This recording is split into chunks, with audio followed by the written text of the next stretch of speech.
Hello my dear students, आज के हमारे इस लेक्चर के अंदर हम पढ़ने जा रहे हैं from your behavioural analysis, behavioural ratings, nominations and situational test. So we were discussing our chapter number 2 from Self and Personality class 12 Psychology, and here I am Saloni Pandey welcoming you all to your favorite channel Magnet Brains, जहां पर आपको मिलती है 100% free and quality education और वो भी बिना किसी पेड सब्सक्रिप्शन के।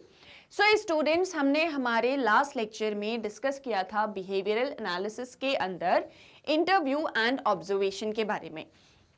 अब हम जो बात करने वाले हैं इस लेक्चर के अंदर, that will be based on behavioural ratings, nominations and situational test. So हम यहाँ पर ये पढ़ रहे हैं कि बिहेवियर को एनालाइज करके हम कैसे किसी की पर्सनालिटी का असेसमेंट कर सकते हैं। Fine, so here we will talk about behavioural ratings, nominations and situational test one by one in detail. देखो, बिहेवियरल रेटिंग्स एक्चुअल में होती क्या है, अगर नाम से हम देखें तो एक एग्जांपल ले लो। जो आपकी एक स्केल होती है ना, फॉर एग्जांपल 0 to 10 सेंटीमीटर, यहाँ पे 1 हो गया, देन 2, 3, 4, 5, 6, 7, 8, 9 एंड दिस 10। क्लियर? तो आपके बिहेवियर को मैं एक रेटिंग प्रोवाइड कर दूं। Fine, so that is known as behavioural rating. अब ये होता कैसे, जैसे मैं आपको एक एग्जांपल दूं। मैंने देखा कि you are a very honest person, okay. Now अब मैं आपको इस बिहेवियरल स्केल पर एक रेटिंग प्रोवाइड करूंगी। Out of 10 you are 8 honest, that means 8 point पर मैं आपकी ऑनेस्टी को रखती हूं। If I talk about laziness, so you are very lazy person, और मैंने आपको 3 नंबर पे लेजीनेस प्रोवाइड की है। फाइन, ऐसे ही मैंने कुछ पैरामीटर्स ले लिए और आपको रेटिंग प्रोवाइड कर दी। अब इस पूरे रेटिंग के बेसिस पर मैं बताऊंगी कि आपका बिहेवियर कैसा है। That is known as behavioural ratings. Fine, okay. Now behavioral ratings are frequently used for assessment of personality in educational and industrial settings. देखो, एजुकेशन और इंडस्ट्रीज वगैरह में बिहेवियरल सेटिंग को यूज किया जाता है। इसमें क्या होता है, behavioral ratings are generally taken from people who knew the SSC intimately and have interacted with him or her over a period of time or have had to observe him or her. So they attempt to put individuals into certain categories in terms of their behavioral qualities. एक example ले लो, आप हो और आपकी mummy. Fine, अब जैसे मान लो मेरा जो पर्सनालिटी असेसमेंट चल रहा है वो आपकी मदर के ऊपर चल रहा है, तो मैंने आपको ले लिया क्योंकि आप अपनी मम्मी को बहुत अच्छे से जानते हो, ठीक है। तो मैंने आपको ले लिया क्योंकि आपका इंटरेक्शन आपकी मदर के साथ में बहुत ज़्यादा है और आप उनको ऑब्जर्व भी करते हो मोस्ट ऑफ द टाइम। तो अब मैंने आपसे आपकी मदर से रिलेटेड क्वेश्चंस पूछे। मान लो मैंने आपसे पूछा कि आपकी मदर कितनी ज़्यादा हार्ड वर्किंग है, तो आपने कहा she is very very very hard working. Fine, so मुझे उनकी पर्सनालिटी से रिलेटेड बातें आपसे पता चल रही हैं। I will ask question and you will give me the answer. So यहाँ पे जो है इंडिविजुअल्स को हम कुछ कैटेगरीज में डाल देते हैं और उनको उनकी बिहेवियरल क्वालिटीज के बेसिस पर, ठीक है, कि आपके अंदर ये बिहेवियरल क्वालिटी है तो आपको हमने ये रेटिंग या आपको ये कैटेगरी प्रोवाइड कर दी। The category may involve different numbers of descriptive terms. It has been found that the use of numbers or general descriptive adjectives in rating scales always creates confusion for the rater. So in order to use rating scales effectively, the trait should be clearly defined in terms of carefully stated behavioral anchors. इसका मतलब ये है कि यहाँ पर देखो होता क्या है, जो हम कैटेगरीज में डिवाइड कर रहे हैं आपके अंदर। जैसे एक एग्जाम्पल ले लेती हूँ मैं, मान लो ये आपकी मदर है, ठीक है। अब इनके अंदर ढेर सारी क्वालिटीज है, like she is very hard working, okay, she is a very disciplined woman, okay, she has a very strong personality because she can take her decisions very effectively. She is also a multitasker, okay. Any problem she can solve in minutes, so she is a very good problem solver as well. Fine, अब मैंने आपकी mother के ये सारे characteristics को note कर लिया, आपसे पूछा, ठीक है। अब आपने बोला she is very hard working, तो मैंने उनको एक कैटेगरी में डाल दिया। आपने कहा वेरी डिसिप्लिन, तो मैंने एक कैटेगरी में डाल दिया। अब ये जो कैटेगरीज है ना, ये नंबर वाइज हैं, लेकिन इन नंबर्स के डिस्क्रिप्शन भी है। डिस्क्रिप्शन का मतलब ये कि अगर मैं किसी को रैंकिंग 3 दे रही हूँ किसी पर्टिकुलर क्वालिटी को लेके, इसका मतलब 3 का एक मीनिंग है यहाँ पे। फाइन, जैसे just take an example, if I am talking about 1 2 3 4 5, so 1 means very good or excellent, ठीक है। 2 means good, 3 means neutral, nor good nor bad, bad and very bad. Okay, now if I am giving someone a number, for example 3 in certain rating, that means neither good nor bad, it's just neutral. Clear, getting my point. यहाँ पर क्या एक चीज़ हो रही है कि हम जो कैटेगरीज प्रोवाइड कर रहे हैं उन कैटेगरीज का अपना एक मीनिंग है, लेकिन बहुत बार ये जो रेटिंग होती है इसमें जो रेटर होते हैं, यानी जो रेटिंग्स प्रोवाइड करते हैं, जो रिसर्चर्स होते हैं, उनको बहुत ज़्यादा कन्फ्यूजन हो जाता है। बहुत बार बहुत सारी प्रॉब्लम्स जो हैं इसकी वजह से क्रिएट हो जाती हैं। तो इसीलिए एक्सपर्ट्स का होना, प्रॉपर ट्रेनिंग होना, ये सारी चीज़ें बहुत ज़्यादा इंपॉर्टेंट है। अगर क्लियरली डिफाइन रखेंगे हम हर एक ट्रेड को, कैटेगरी को, तो फिर हम किसी के बिहेवियर को बहुत अच्छे से एनालाइज कर सकते हैं। तो बेसिकली जो बिहेवियरल रेटिंग है उसके अंदर होता क्या है कि हम एक जो है एक पूरी रेटिंग स्केल होती है, उस पर हम आपको रेटिंग प्रोवाइड करेंगे और जो भी हम आपको रेटिंग प्रोवाइड करें उसका एक मीनिंग है। Clear, fine. The method of rating suffers from the following major limitations, लेकिन इसके कुछ लिमिटेशंस भी होते हैं। देखो अगर हम एग्जाम पॉइंट ऑफ व्यू से देखें तो आपको क्वेश्चन ऐसा आ सकता है कि रेटिंग स्केल के लिमिटेशंस बताओ इन ब्रीफ। फाइन, ऑब्जर्वेशन और इंटरव्यू मेथड की लिमिटेशंस बताओ। ऑब्जर्वेशन मेथड क्या होती है, ऑब्जर्वेशन और इंटरव्यू के लिमिटेशंस क्या होते हैं। क्लियर, तो इस तरह के क्वेश्चंस आ सकते हैं, इसलिए ध्यान से सुनना और ध्यान रखना इन चीज़ों का।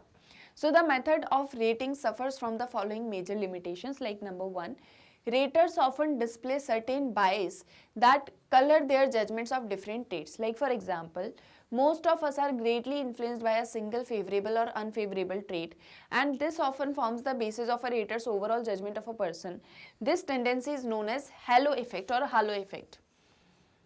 देखो इसके अंदर क्या होता है, जनरली हम सभी एक सिंगल ट्रेट को लेके या किसी एक सिंगल ट्रेट से बहुत ज़्यादा इन्फ्लुएंस हो जाते हैं किसी भी पर्सन के, ठीक है। तो जनरली वो एक सिंगल ट्रेट से ही हम एक पर्सन का पूरी मतलब ओवरऑल जजमेंट बना लेते हैं। जस्ट टेक एन एग्जाम्पल, मैंने कहा कोई ए पर्सन है, ओके, ये ए पर्सन काफ़ी हार्ड वर्किंग है, ओके, और ये काफ़ी डिसिप्लिन्ड भी है, okay, but also this person is very short tempered, जिसको बहुत छोटी छोटी बातों पर ही गुस्सा आ जाता है। Also this person is very careless person, okay, और साथ में आप 2-4 और क्वालिटीज़ ऐड ऑन कर दो। अब इस पर्सन के अंदर ये सारी क्वालिटीज़ हैं, लेकिन मान लो हम सभी के अंदर ये एक टेंडेंसी होती है कि हम किसी पर्सन के किसी एक फेवरेबल या अनफेवरेबल ट्रेड से बहुत ज़्यादा इन्फ्लुएंस हो जाते हैं। जैसे एक एग्जांपल ले लेते हैं सॉरी, एक एग्जांपल ले लो, कोई एक पर्सन है, वो सुबह 6 बजे उठता है, अपना रेडी वगैरह होके सुबह 7 बजे घर से निकलता है और 7 बजे से काम करना शुरू करता है। किसी एक्स डेस्टिनेशन पे वो 4 घंटे काम करता है, फिर वो वहाँ से 10 किलोमीटर्स ट्रेवल करता है, बी डेस्टिनेशन पे वो दूसरा काम करता है 4 घंटे, फिर वो किसी तीसरी डेस्टिनेशन पे निकलता है, ठीक है, वहाँ पर वो 5 to 10 किलोमीटर्स ट्रेवल करता है, फिर सी डेस्टिनेशन पे आके वो अपना दूसरा काम करता है, फिर यहाँ से अपना सारा काम वगैरह सब कुछ करने के बाद में एट लास्ट वो रात में 9 बजे अपने घर जा रहा है, ठीक है, और फिर जस्ट खाना पीना खाया और वापस से 10 और 10:30 PM वो पर्सन सो जा रहा है, ठीक है। अब इसके बाद में वो सुबह वापस से उठता है, तो उसके पास में बहुत ज़्यादा टाइम नहीं होता। तो हमने कहा अरे वाह, ये तो कितना सारा काम कर रहा है ना, तो बहुत सारा काम करता है, ये तो बहुत ज़्यादा थक भी जाता होगा, है ना, बहुत ही हार्ड वर्किंग पर्सन है। बट हमने कहीं ना कहीं ये चीज़ें इस पर्सनैलिटी के अंदर एक तरह से बोलेंगे क्या कर दी, वो बोलते हैं ना भूल गए हम, या हमने उन चीज़ों को नज़रअंदाज कर दिया कि ये पर्सन लेकिन बहुत ही केयरलेस भी है, ठीक है, ये इसके अंदर जो है इसकी मेमोरी जो है वो बड़ी ही वीक है और बहुत ही शॉर्ट टेम्पर्ड पर्सन है, छोटी छोटी बात पे बहुत गुस्सा हो जाता है, दिन भर में बहुत ज़्यादा गुस्सा भी करता है। फाइन, लेकिन हम तो यहाँ पर इन्फ्लुएंस थे सिर्फ और सिर्फ इसके हार्डवर्क से, तो हमने इसकी पूरी पर्सनालिटी का जजमेंट सिर्फ एक टर्म में निकाल दिया कि this person is very hard working. Fine, बाकी चीज़ों को हमने नज़रअंदाज कर दिया। तो इस तरह से जनरली इसे हालो इफेक्ट बोलते हैं, जिसमें बेसिकली होता क्या है कि जो रेटर है उसका जजमेंट कलर्ड अप हो जाता है या ब्लर्ड हो गया, कि यहाँ सिर्फ एक ही चीज़ फोकस में है, बाकी चीज़ें थोड़ा थोड़ा ब्लर हो गई हैं तो दिखाई नहीं दे रही हैं। Clear, getting my point. तो ये समझ में आ गया कि हालो इफेक्ट क्या होता है। अगर इस पर क्वेश्चन आएगा, जैसे मान लो आप हो, आप दिन भर में बहुत सारी चीज़ें करते हो, लेकिन मैं आपकी एक चीज़ से इन्फ्लुएंस हो जाऊँ कि कुछ भी हो ये पर्सन बड़ा ही ऑनेस्ट है, तो मैंने अब आपकी एक पर्सनैलिटी बना, this person is very honest person, मैंने बाकी चीज़ों को नज़रअंदाज कर दिया। क्लियर, तो ये हम सबके साथ में होता है कि जनरली जो है हमारे जजमेंट्स डिफरेंट ट्रेड्स को लेके कलर्ड अप हो जाते हैं। अब इसमें कोई अनफेवरेबल चीज़ भी ली जा सकती है, जैसे कोई पर्सन का माइंड बहुत ही शार्प है और साथ ही साथ में वो बहुत ही यूनिक मतलब क्रिएटिव माइंड है, और बहुत ही साथ ही साथ में क्या बोल सकते हैं उसको, क्रिएटिव माइंड है, पॉजिटिव सोच रखता है, सब कुछ है, लेकिन वो पर्सन दिन भर सोता रहता है। दिन भर में मान लो 24 घंटे में से 12 घंटे वो इंसान सोता ही रहता है, तो हमने कहा अरे यार ये तो 12 घंटे सोता है, मतलब ये बहुत ही लेजी पर्सन है। तो अब हमने लेजीनेस उसकी एक ट्रेट ले लिया और उसी ट्रेट को पकड़ के हमने उसकी पूरी जो है पर्सनैलिटी बना दी। So this is known as halo effect, और ये एक मेजर लिमिटेशन है किसकी, रेटिंग स्केल की या बिहेवियरल रेटिंग की। Raters have a tendency to place individuals either in the middle of the scale called middle category by avoiding extreme positions, or in the extreme positions called extreme response bias by avoiding middle categories on the scale। इसका मतलब ये है कि अगर जैसे मान लो ये एक स्केल है 0 से लेकर 10 तक, ठीक है, तो जनरली जो रेटर होता है उसकी टेंडेंसी क्या होती है कि वो एक पर्सन को देखता है, उसने कहा अच्छा ये हार्ड वर्किंग है, तो ये यहाँ पे तो काम करता है लेकिन ये यहाँ पे काम नहीं करता, तो मैं इसको 5 नंबर दे देता हूँ, या मैं इसको किसी चीज़ में 4 दे देता हूँ, किसी चीज़ में 5 दे देता हूँ, 6 दे देता हूँ। या फिर कोई भी ऐसा ट्रेट हमने ले लिया, किसी भी चीज़ को लेके कोई भी क्वालिटी हो सकती है, चलो इसको 10 आउट ऑफ 10 दे देता हूँ, ये 10 में से 9 दे देता हूँ। हम बाकी नंबर्स के बारे में ज़्यादातर सोचते ही नहीं है कि भाई 1 2 3 भी तो है यहाँ पे, ये भी तो ये एक चीज़ क्या करती है, या तो मिडिल कैटेगरी बायसनेस यहाँ पर हो रही है, या तो एक्सट्रीम रिस्पॉन्स बायसनेस यहाँ पर हो रही है। आप न्यूट्रल होके हर एक चीज को नहीं देख पाते हो, तो ये इसका लिमिटेशन है कि देखो अब आपको उसमें अगर आप रेटिंग प्रोवाइड कर दोगे तो कहीं ना कहीं आपने बाउंडेशन लेकर आ गए। जैसे अब आप कितने ज्यादा ऑनेस्ट हो, ये मैं ऑन नंबर्स कैसे बता सकती हूँ कि आप मतलब ये चीजें क्वालिटेटिव हैं, उसको मैं क्वांटिटी में कैसे बताऊं कि आप कितने ज्यादा ऑनेस्ट हो गए, है ना। सो यहाँ पर ये एक इसका लिमिटेशन आ जाता है। These tendencies can be overcome by providing readers with appropriate training or by developing such skills in which the response bias is likely to be small। तो ये एक चीज़, इस एक टेंडेंसी को कैसे हटाया जा सकता है कि या तो प्रॉपर ट्रेनिंग दो कि कैसे सारी चीज़ों को मैनेज करना है जिससे की वजह से बाइजनेस ना आए, या तो फिर कुछ ऐसी स्केल को यूज़ करो जहाँ पर रिस्पॉन्सेस बाइज्डनेस ना देखने को मिले। तो एक बायसनेस की दिक्कत है और दूसरा हेलो इफेक्ट, ये दो मेजर लिमिटेशंस हैं किसमें, बिहेवियरल रेटिंग के अंदर। सो बिहेवियरल रेटिंग समझ में आया, फाइन। इसमें तो डाउट नहीं है कि बिहेवियरल रेटिंग क्या होता है। क्लियर, डाउट हो तो पूछ लेना कमेंट सेक्शन में, but I hope so clear है। सिंपल सी चीज़ है ना, कि कैटेगरीज बना ली मैंने, मैं किसी पर्सन से आपके बारे में पूछ रही हूँ और उनने मुझे जो भी बताया आपके बारे में, ठीक है, क्योंकि वो आपके बहुत क्लोज पर्सन है, वो आपको जानते हैं, तो उनने आपके बारे में मुझे जो भी बताया तो मैंने उन चीज़ों के बेसिस पर आपको कैटेगरीज प्रोवाइड कर दी और एक रेटिंग स्केल आपके पर्सनैलिटी को लेके बना दी। Fine, next you have is nomination. Now this method is often used in obtaining peer assessment. इस एक मेथड को यूज किया जाता है पीयर असेसमेंट करने में। पीयर असेसमेंट का मतलब क्या है, यहाँ पर आपके जो फ्रेंड्स हैं, आप उनकी पर्सनालिटी के बारे में जानना चाह रहे हो तो it can be used with persons who have been in long term interaction and know each other very well. आपका कोई बेस्ट फ्रेंड है या आप किसी ऐसे पर्सन के साथ में बहुत लंबे समय से हो, एक दूसरे को बहुत अच्छे से जानते हो और अब आप चाहते हो कि उनके बारे में और चीज़ें जाननी समझनी है, उनकी पर्सनालिटी को जानना है, तो नॉमिनेशन मेथड को यूज़ किया जा सकता है।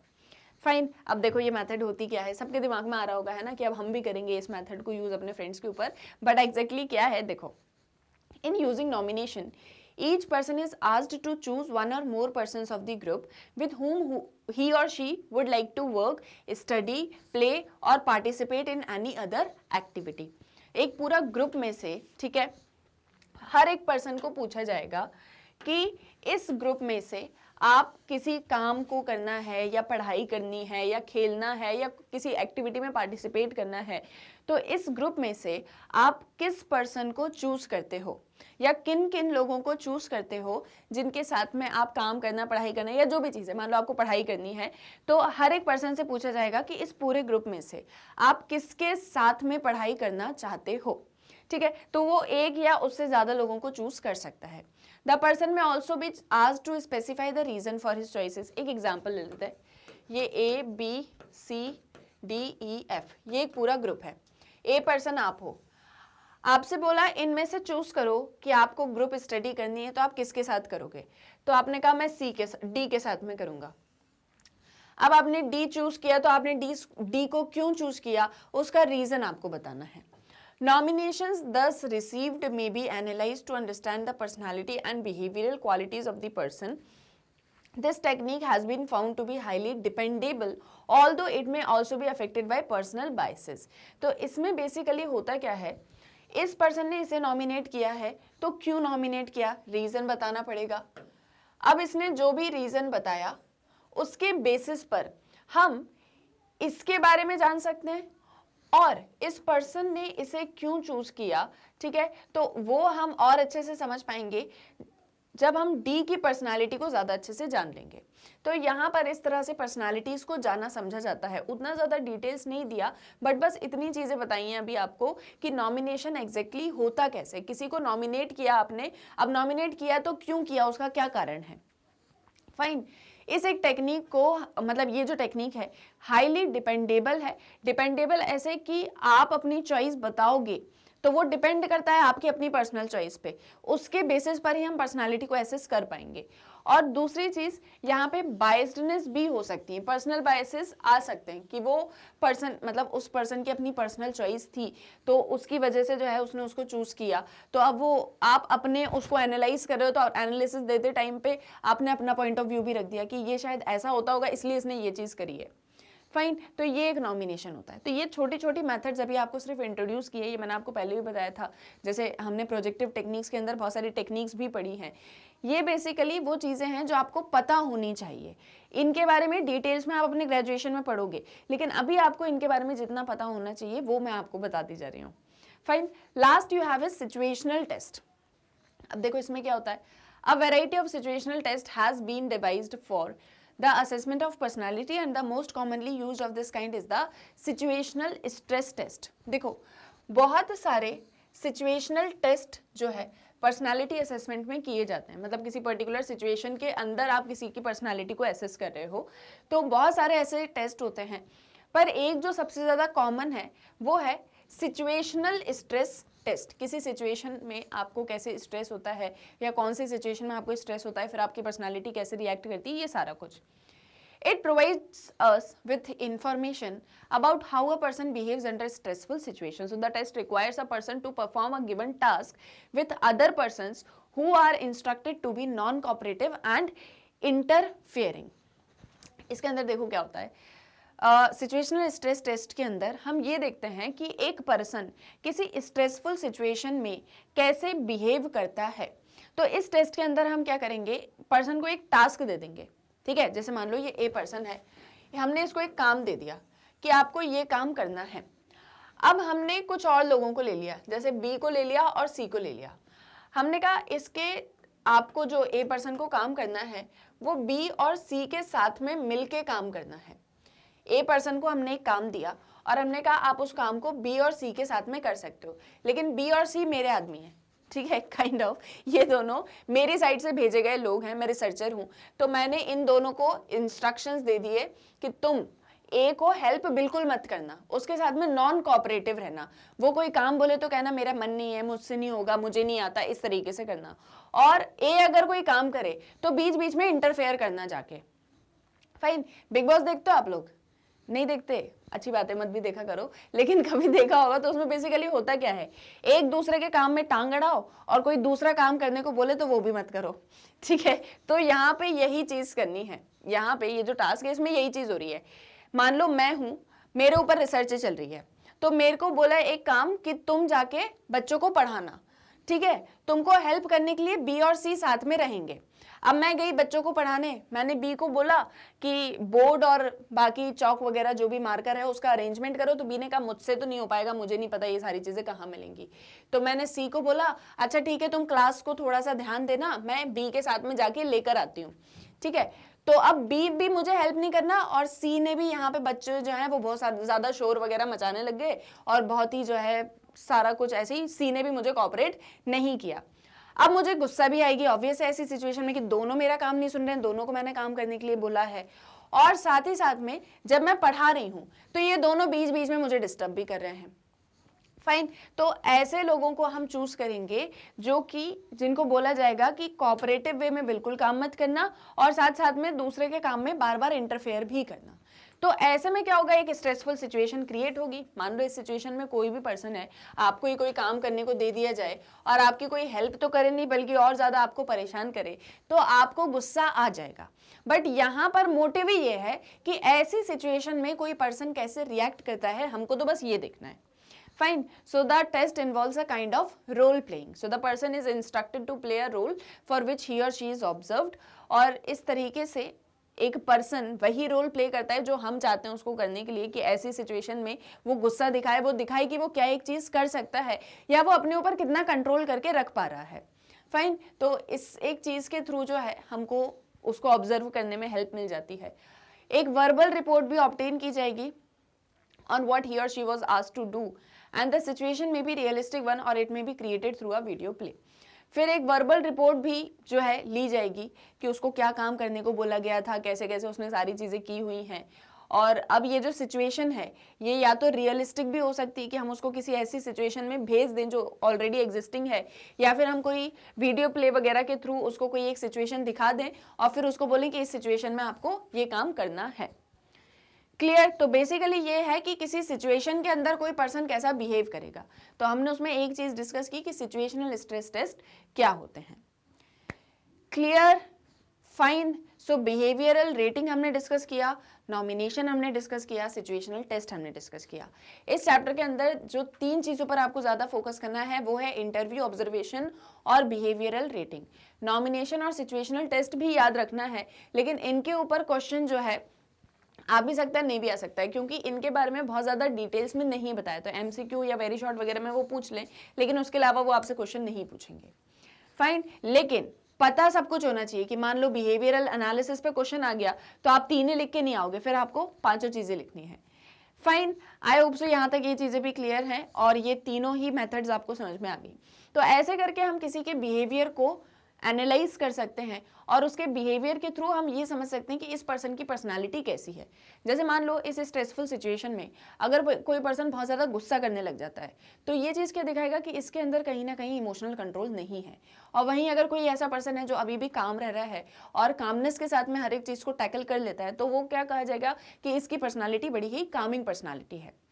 फाइन, सो ये थे आपके बिहेवियरल एनालिसिस के last 3 methods. I hope so that is also clear to you. अभी आपको मैंने जहां तक मतलब यहाँ तक जितना पढ़ा दिया है उसको आप एक बार अपने चैप्टर से रीड करो और आपको कहीं पर कोई डाउट आता है तो वो आप मुझसे पूछो कमेंट सेक्शन में। फाइन, इसके अलावा कोई भी डाउट है चैप्टर नंबर 2 से, चैप्टर नंबर 1 से या किसी भी चीज़ में आपके कोर्स सिलेबस से रिलेटेड, तो वो आप मुझसे पूछ सकते हो कमेंट सेक्शन में। आपके सारे डाउट्स को मैं वहाँ पर आंसर करूँगी। और इसी के साथ में अब हम मिलेंगे नेक्स्ट लेक्चर में, जहाँ पर हम और डिटेल में और भी टॉपिक्स को डिस्कस करेंगे हमारे इसी चैप्टर से, और बाकी जो है क्वेश्चन आंसर्स, रिवीजन, ये सारा कुछ करेंगे। I hope so everything is clear to you. तो इसी के साथ में अब हम मिलेंगे नेक्स्ट लेक्चर में, तब तक आप अपनी अच्छे से पढ़ाई करते रहो। पर अभी रुको, अभी जाना नहीं है, जाते जाते एक और छोटी सी इन्फॉर्मेशन कि आप कैसे मैग्नेट ब्रेन्स की वेबसाइट को एक्सेस कर सकते हो। तो एज यू ऑल नो कि डेली लेक्चर्स आपको मैग्नेट ब्रेन्स के यूट्यूब चैनल पर मिलते हैं। साथ ही साथ में जो मैग्नेट ब्रेन्स की ऐप है that is also available on play store, आप उसे वहां से डाउनलोड कर सकते हो। इसके अलावा जो मैग्नेट ब्रेन्स की वेबसाइट है that is www.magnetbrains.com, that is very easily accessible on Google. तो आप इसको जैसे ही गूगल पे डालोगे आपके सामने हमारे सारे टॉप कोर्सेज, हमारे toppers, high quality education with best teachers आपको देखने को मिलेंगे। तो जो भी क्लास, कोर्स, सब्जेक्ट, चैप्टर आपको स्टडी करना है, just click on it, just click on watch now और वीडियो हो जाएगा ओपन। तो जैसे ही आप कोर्सेज पे क्लिक करोगे सारे क्लासेस आएंगे, जो भी क्लास आपको पढ़ना है उस पर क्लिक करोगे तो सारे सब्जेक्ट्स आ जाएंगे। स्क्रॉल करोगे आपको सारे सब्जेक्ट्स देखने को मिलेंगे। Just click on watch now, then chapters, chapter पे क्लिक करते ही सारे टॉपिक वाइज वीडियोस, और वॉच नाउ पे क्लिक करते ही वीडियो ओपन। साथ ही साथ में ना ही कोई पेमेंट, ना ही कोई पेड सब्सक्रिप्शन, और ना ही हम आपको कोई कूपन बेचेंगे। Everything is just free of cost with quality and best teachers. तो अपने फ्रेंड्स और रिलेटिव्स को भी मैग्नेट ब्रेन्स के बारे में बताओ ताकि वो भी इस 100% फ्री एंड क्वालिटी एजुकेशन को एक्सेस कर सके बिना किसी पेड सब्सक्रिप्शन के। साथ ही साथ आप मैग्नेट ब्रेन्स को इंस्टाग्राम, फेसबुक, ट्विटर, टेलीग्राम सभी पर एक्सेस कर सकते हो। और मैग्नेट ब्रेन्स के नोट्स जो कि वेबसाइट पर भी अवेलेबल है, जैसे कि आप राइट साइड में देखते हो टॉप पे तो आपको एक रेड कलर का आइकन दिखेगा जहां से आप मैग्नेट ब्रेन्स को नोट्स को एक्सेस कर सकते हो। और साथ ही साथ में मैग्नेट ब्रेन्स के नोट्स का लिंक आपको इस वीडियो के डिस्क्रिप्शन में भी मिल जाएगा। मैग्नेट ब्रेन्स के बुक्स एंड ई बुक्स जैसे कि sample question papers books, MCQ books, theory books and many more, ये सब कुछ अवेलेबल है मैग्नेट ब्रेन्स पर। तो अगर आपको बुक्स चाहिए हैं जिनमें हाई क्वालिटी कंटेंट है तो वो भी आप ले सकते हो। जस्ट आपको डिस्क्रिप्शन में दिए गए लिंक से उसको एक्सेस कर लेना है। तो सब कुछ अवेलेबल है मैग्नेट ब्रेन्स पर। आप बस अपनी अच्छे से पढ़ाई करो, कोई भी डाउट है तो हमसे पूछो। और वीडियो पसंद आया है तो जल्दी से कर दो इसको लाइक, शेयर एंड सब्सक्राइब। हम मिलेंगे हमारे नेक्स्ट वीडियो लेक्चर में। For more updates stay tuned with magnet brains. Thank you very much.